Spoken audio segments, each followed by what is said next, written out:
Hola, ¿cómo están? Bueno, vamos a continuar con esta serie de tres clases teóricas sobre el cuello y en esta oportunidad vamos a hablar sobre los nervios que vamos a encontrar en el cuello. Voy a nombrar algunos que solamente están en la cara y que ya los vimos cuando vimos neuro. Sin embargo, por tener la inervación y brindar inervación a ciertas estructuras que vamos a continuar viendo, se los voy a nombrar en este caso. Lo primero que vamos a ver es la conformación del plexo cervical, que como nombre se indica está formado por las raíces anteriores de los nervios espinales a nivel cervical y por estos nervios craneales que ya vimos su origen, por dónde atravesaban o qué forámenes atravesaban en el cráneo. Y vamos a ver ahora, retomando un poco, a modo más de resumen, los que vamos a encontrar después puntualmente en el cuello. Bien, como les decía recién, el plexo cervical, y cada vez que hablemos de un plexo estamos hablando de la anastomosis, o sea, el- la unión de ramas, en este caso de los nervios, de las ramas anteriores de los nervios espinales, que se van a juntar y de ellas van a partir otras ramas que van a empezar a inervar diferentes estructuras según en el nivel en el que estemos. En este caso, el plexo cervical está formado por las ramas anteriores de los nervios cervicales número 1, número 2, número 3 y número 4, con un aporte del cervical número 5. Estas ramas anteriores, que tienen información mixta, se anastomosan entre sí mediante tres arcos nerviosos que se van a formar, como los vemos acá, en estos arcos que vemos acá, ¿sí? Eh, y a partir de ellos se va a redistribuir las fibras nerviosas a diferentes territorios de inervación. Esta organización, que en la conformación de este plexo, de esta red nerviosa, asegura que haya una inervación funcional que sea efectiva, o sea, una redundancia de inervación funcional que además va a coordinar de manera motora los músculos que van a llevar a cabo diferentes funciones a través de la contracción de los mismos y una distribución sensitiva continua en todo lo que es la piel del cuello en las regiones adyacentes. ¿Dónde lo vamos a ubicar? Si tenemos que ir a buscar el plexo cervical, va a ubicarse de manera profunda eh, entre los músculos del cuello, en los músculos laterales del cuello, donde vamos a ver cómo emergen esas ramas que van a salir de este plexo y que se encuentra tan profundo tiene una explicación que es una explicación funcional que tiene que ver con proteger a este plexo de traumatismos externos, con lo cual esto de una manera bastante directa impide que pierda la funcionalidad de los territorios adyacentes, ¿no?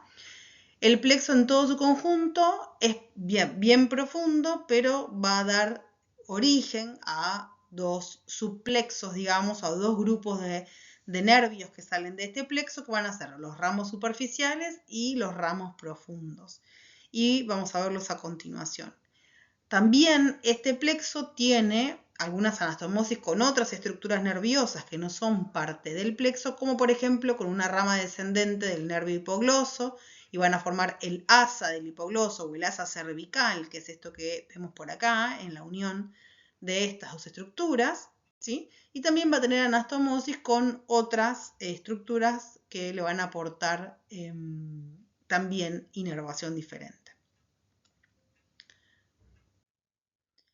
Como vemos en esta imagen, que es una imagen real, ¿sí? Está sacada de los libros que ustedes tienen a disposición, de fotos de preparados reales, ¿sí? Lo que estamos viendo es una vista lateral del cuello, donde esto es posterior, esto es anterior, acá veo el cartílago tiroides, el hueso hioides, la mandíbula, ¿sí? Acá vemos parte de clavícula, toda esta parte de acá. Entonces en el centro vemos la vista lateral del cuello. Y lo que estamos observando acá es la emergencia por detrás del borde posterior de este gran músculo, que es el músculo esternocleidomastoideo, la emergencia de los ramos superficiales del plexo cervical. Hay otra estructura que la voy a nombrar al principio para después no equivocarnos o no confundirnos, y es esta estructura que vemos acá con el número de 4, que es la vena yugular externa.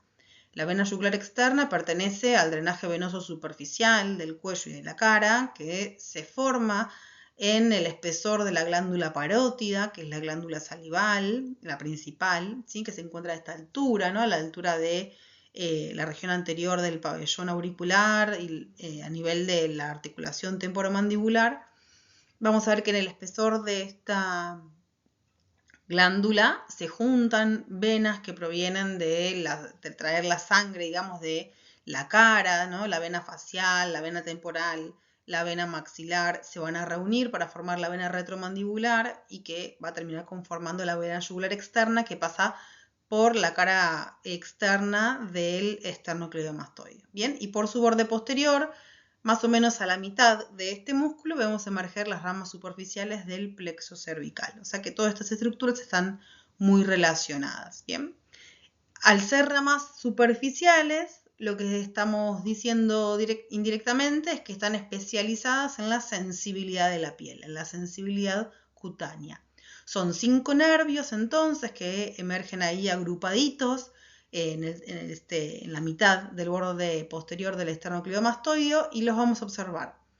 Un primer ramo, que es el cervical transverso, que tiene como este trayecto horizontal, ¿sí? Sobre la cara anterior del esternocleidomastoideo, la cara superficial de este músculo, y que este trayecto va a responder a la necesidad que tiene de alcanzar las regiones más anteriores del cuello y que se va a dividir en ramos superiores e inferiores, va a atravesar el músculo platisma, que es este músculo bien cutáneo, que justamente se llama cutáneo del cuello también, y lo que va a hacer es adaptarse a toda la movilidad que tiene la piel, ¿no? Que se pone como rugosa en este sector del cuello, y va a darle sensibilidad a esta región anterior de la misma. Bien.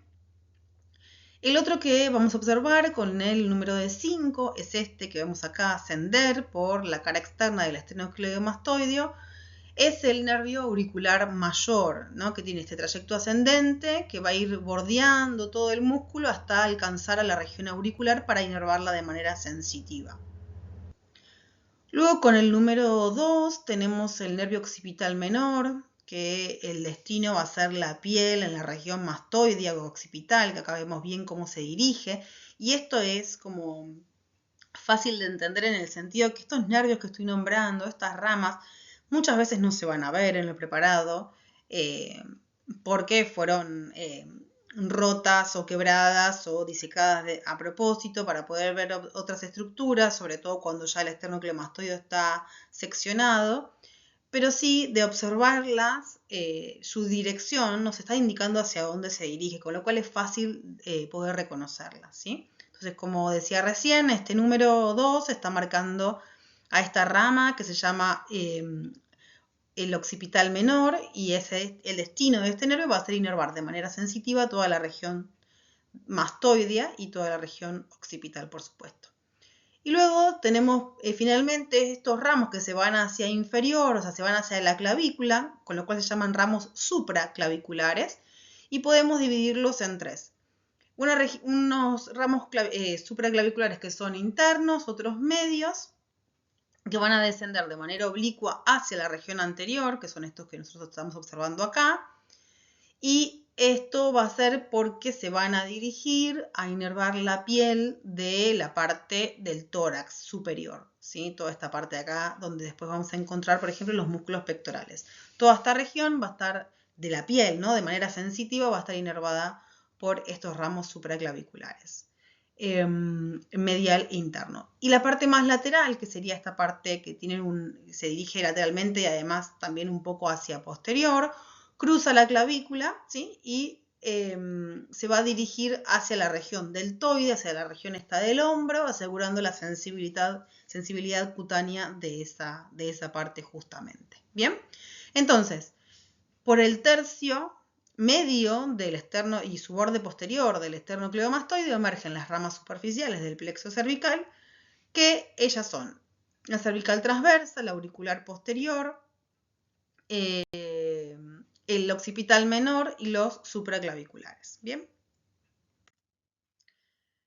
Entonces, ¿qué pasa ahora con los ramos profundos? Bueno, los ramos profundos del plexo cervical están destinados a la inervación motora, obviamente de los músculos profundos del cuello, parte del hombro y principalmente la inervación del diafragma como músculo inspiratorio principal. ¿Bien? Los ramos profundos se pueden dividir en ramos ascendentes, que se van a dirigir a los músculos recto lateral y recto anterior de la cabeza, y la función que van a tener estos músculos, o sea, la inervación hacia estos músculos cuando se contraen es estabilizar y movilizar la columna, la cabeza por sobre la columna, perdón. Después tenemos ramos mediales, ¿sí? Que inervan a los músculos largos de la cabeza, largo del cuello, que van a ser fundamentales para la flexión cervical y para mantener la postura. Tenemos ramos laterales que nacen de esta parte profunda del plexo, que se anastomosan con el nervio accesorio, con el par número 11, ¿sí? Que van a formar un asa que va a inervar el trapecio y al esternocleidomastoideo, ¿sí? Y luego tenemos como ramo principal de este plexo y sobre todo de los ramos profundos el nervio frénico. El nervio frénico lo que va a hacer es descender por el cuello, por la región anterior del escaleno anterior, como vimos en la clase pasada. Ingresa por detrás de la clavícula al tórax, pasa por delante de los pedículos pulmonares, ya lo vamos a ver, hasta llegar al diafragma e inervar el diafragma. Ahora uno pensaría qué ganas que tiene el frénico de salir tan temprano, ¿no? Y hacer un largo recorrido para llegar al diafragma. Bueno, esto tiene una explicación y su explicación es embriológica, ¿sí? Porque el desarrollo embrionario del diafragma se hace al nivel cervical y luego va descendiendo desde la región cervical hacia el tórax durante el desarrollo fetal para llegar a su lugar definitivo. Y a medida que va descendiendo se lleva el nervio que lo inerva con él. Por eso es que están tan a distancia. ¿Bien? De estos ramos también surgen nervios para la inervación de otros músculos como el elevador de la escápula, el esplenio, que van a permitir como la movilización de la cintura escapular. Va a dar inervación también a los escalenos, por supuesto, y como les decía antes, se va a formar el asa del hipogloso, que es la unión de una rama descendente del plexo cervical, de la parte profunda del plexo cervical, con la rama descendente que viene del hipogloso, que se van a unir, ¿sí? Y van a dar inervación a los músculos infraioideos, ¿sí? Bueno, y vamos a ver algunos de los pares craneales. Esto ya es más repaso porque ustedes ya lo estudiaron para neuro. En primer lugar vamos a ver el trigémino, ¿sí? Ustedes recordarán muy bien que el trigémino no sale, es el quinto par craneal y no sale así por el cráneo, sino que se divide antes en sus tres ramas, el nervio oftálmico, el nervio maxilar y el nervio mandibular. El nervio oftálmico sale a través de sus tres ramas por la fisura orbitaria superior, el nervio maxilar por el foramen redondo, que no lo vamos a ver en la exobase porque está atravesando la fosa pterigo-palatina, y el ramo mandibular que atraviesa el cráneo por el foramen oval, que es la única rama que es mixta, ¿no? Y que de manera motora inervaba los músculos de la masticación, pero también, entonces por eso lo nombro acá en cuello, porque se hace cargo de la inervación motora de dos nervios, dos músculos que son supraioideos, que son el miloioideo y el vientre anterior del digástrico. Bien, están ambos inervados por ramas que provienen del nervio mandibular, que es rama del trigémino. El otro par craneal es el nervio facial, el séptimo par craneal, que ustedes recordarán que en la endobase ingresa por el conducto auditivo interno y en la exobase lo vemos atravesar el foramen estilomastoideo, atraviesa la glándula parótida y se divide en sus ramas terminales, que ya las conocen. Bueno, me interesa ahora que esta última rama que da, que son los ramos cervicales, se van a encargar de la inervación y por eso lo nombro en esta clase, van a dar la inervación de el vientre posterior del digástrico y del estiloioideo por la cercanía de estos dos músculos en el recorrido de esas ramas del nervio facial. El nervio glosofaríngeo, el novena par, emerge en el cráneo a través del foramen yugular. Y aunque no lo vamos a poder encontrar en los preparados porque está bastante profundo, sí lo nombro porque va a tener inervación, más allá de toda la que ustedes ya vieron, que tenía que ver con el gusto y con la sensibilidad. Sí, ahora vamos a incorporar que se va a encargar de inervar, sí, de manera sensitiva y gusto a través de a la lengua, sí, pero también a la faringe, que es algo que ingresa en esta parte de cuello, en la parte visceral. Pero tengan en cuenta que al estar bastante profundo, ¿sí? Colocado como en los músculos más profundos que no llegamos a ver en los preparados, no es fácil de poder encontrar. Bien. Al nervio neumogástrico, entonces, el 10º par craneal es el que vamos a ver y vamos a ver bastante tiempo todavía. Ya sabemos que el cráneo emerge a través del foramen yugular, que en el cuello lo vamos a encontrar oculto por la presencia del músculo esternocleidomastoideo y va a estar en íntima relación con la vena yugular interna y con la arteria carótida. Y dependiendo del nivel en el que estemos, va a ser o la carótida interna o la arteria carótida primitiva. Va a descender por el cuello, va a pasar muy en relación con el nervio efrénico, por detrás de la clavícula para ingresar en el tórax. Una vez en el tórax va a relacionarse íntimamente con el esófago, entre la tráquea y el esófago, y va a pasar por detrás del pedículo pulmonar para atravesar luego el diafragma y llegar al abdomen, ¿sí? Ya después vamos a ir viendo bien su recorrido a medida que vayamos avanzando en la materia. El 11º par o nervio accesorio va a tener una relación con el plexo cervical como vimos antes y su información es solamente motora para la inervación del esternocleidomastoideo y del músculo trapecio. Y lo vamos a encontrar en el cuello, ¿sí? Lo vamos a encontrar justamente emergiendo entre estos dos músculos, separado de todo ese ramillete de ramos superficiales que provienen del plexo cervical. En este caso vamos a ver cómo se dividen dos ramas que atraviesan estos dos músculos para darle la inervación. Y junto con los dos anteriores sale del cráneo por el foramen yugular. Y finalmente vamos al nervio hipogloso, el último par craneal. Al hipogloso también lo vamos a encontrar en el cuello. El hipogloso se va a encargar de inervar de manera motora los músculos de la lengua, los músculos que permiten el movimiento de la lengua. Y además va a tener una relación a través del asa, ¿sí? Del asa que forma junto con la rama que proviene del plexo cervical, va a dar inervación a los músculos infrahioideos. Bien, ¿cómo lo vamos a encontrar en el cuello? Bueno, el asa cervical va a estar anterior al paquete vasculonervioso del cuello. Y al nervio hipogloso propiamente dicho lo vamos a encontrar en íntima relación, primero con el hueso hioides, ¿sí? Haciendo como una maquita por encima del hueso hioides y luego desaparece, ya para hacerse profundo, para justamente llegar a la lengua, ¿bien? Entonces, lo vamos a ver aparecer, tomar contacto por encima del hueso hioides y volver a desaparecer. Entonces vamos a encontrar como esta parte de acá, esta concavidad, ¿sí? Esta amaquita. Y va a estar en íntima relación también y va a formar parte de los límites de varios triángulos del cuello, como vimos en la clase anterior, con este músculo que se llama hiogloso, que es un músculo que pertenece a la lengua, es un músculo extrínseco de la lengua, ¿sí? El hiogloso va del hioides hacia la lengua, ¿bien? Entonces el hipogloso va a pasar por su cara externa, haciendo esta maquita y vuelve a desaparecer.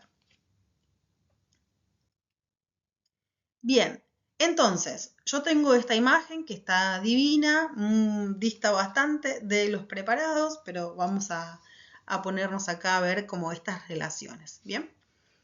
Estamos observando una vista lateral del cuello, esto ya es cabeza, ¿no? Esto es posterior, esto es anterior, acá se ve la mandíbula, este es el hueso hioides, el otro reparo óseo es este que encontramos acá, que es la clavícula, ¿sí? Entonces, esto es anterior y como les decía, esto es posterior. ¿Qué estamos observando? Lo primero que vamos a ver es que el músculo esternocleidomastoideo está seccionado, está acá y termina acá, ¿sí? ¿Seccionado para qué? Para justamente poder observar esto, porque si esto no estuviese seccionado yo no podría ver ni el nacimiento del plexo cervical, ni el paquete bajo nervioso del cuello, ¿está bien? Y hacia posterior el otro músculo que es bastante superficial es el músculo trapecio, que es el que vemos acá, y acá está seccionado el platisma del cuello.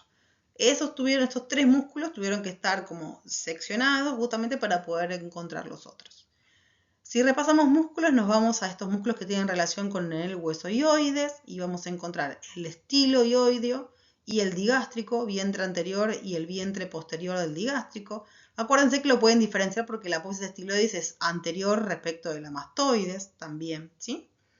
Y allá vamos a encontrar en el fondo, por debajo del profundo, al vientre anterior del digástrico, el milohioideo, que recuerden que tienen sus fibras oblicuas. Los infrahioideos están compuestos por dos músculos que son superficiales, el esternocleidoioideo y el homoioideo, que tiene dos vientres, un vientre anterior que tiene una dirección oblicua y descendente, un tendón intermedio y un vientre posterior que se va justamente hacia el omóplato de la escápula. Y dos músculos que son profundos, que parecen en sí como uno solo, ¿sí? Que son el tiroideo y el esternotiroideo, que van a tener como esta inserción que comparten en el cartílago tiroides que pertenece a la laringe, ¿sí? Bien, ¿qué otras estructuras puedo identificar acá por su relación? Bueno, puedo ver los músculos escalenos. Este músculo es el escaleno anterior porque yo sé que en la cara anterior de este músculo desciende el nervio frénico y pasa la vena subclavia. Y que acá encontramos el escaleno medio, porque sé que entre el escaleno medio y el escaleno anterior pasa la arteria subclavia y los troncos primarios del plexo braquial. Si esto es plexo braquial, esto es el plexo cervical. ¿Bien? Y acá lo que está sucediendo, que se va hacia posterior, es el accesorio, ¿sí? Que va a dar inervación al esternocleidomastoideo y acá está yendo a buscar el trapecio. ¿Bien? Después voy a observar al hipogloso, que es la maquita que yo les decía, aparece, hace una maquita y se vuelve a ir, ¿sí? Y van a ver que el hipogloso está dando esta rama que desciende y que se va a juntar con una rama que viene del plexo cervical y van a formar el asa del hipogloso que está anterior al paquete vasculonervioso del cuello. Y el paquete vasculonervioso del cuello está formado por la vena yugular interna, por el neumogástrico, que lo vemos ahí desaparecer, siempre como en relación con el frénico, los dos desaparecen y se van hacia el tórax, y la arteria carótida, que hasta el cartílago tiroides, más o menos a esta altura, va a ser carótida primitiva común, y luego la carótida interna, que es la que no da ramas en el cuello porque ingresa al cráneo para darle irrigación al encéfalo. ¿Bien? Y acá vemos la carótida externa ya dando sus ramas. La arteria tiroidea superior, la arteria lingual, la arteria facial, y después va a dar la occipital y la auricular posterior, y por su cara profunda la arteria faringea ascendente. ¿Bien? Entonces, glosofaringio, el trigémino, puedo ver acá apenas algunas ramas, ¿sí? Que van a ser las ramas que van a dar inervación a los músculos que yo les nombré antes. Vamos a ver acá que se están yendo para la cara, ¿sí? Y van a dar inervación al vientre posterior del digástrico y al estiloioideo. Acá vemos la formación seccionada de la vena yugular externa en el espesor de la glándula parótida. Esta es la glándula submandibular, que es otra glándula accesoria, que también es una glándula salival, por supuesto. Y creo que ahí estamos. ¿Bien? Bueno, entonces lo importante del cuello es obviamente poder identificar estas estructuras y la manera más fácil de identificarlas es buscar alguna relación, ya sea la presencia de los escalenos, la presencia de los infrahioideos, la forma que tienen los nervios, lo que van a inervar, etc. Bueno, les dejo las referencias y nos vemos la próxima. Gracias.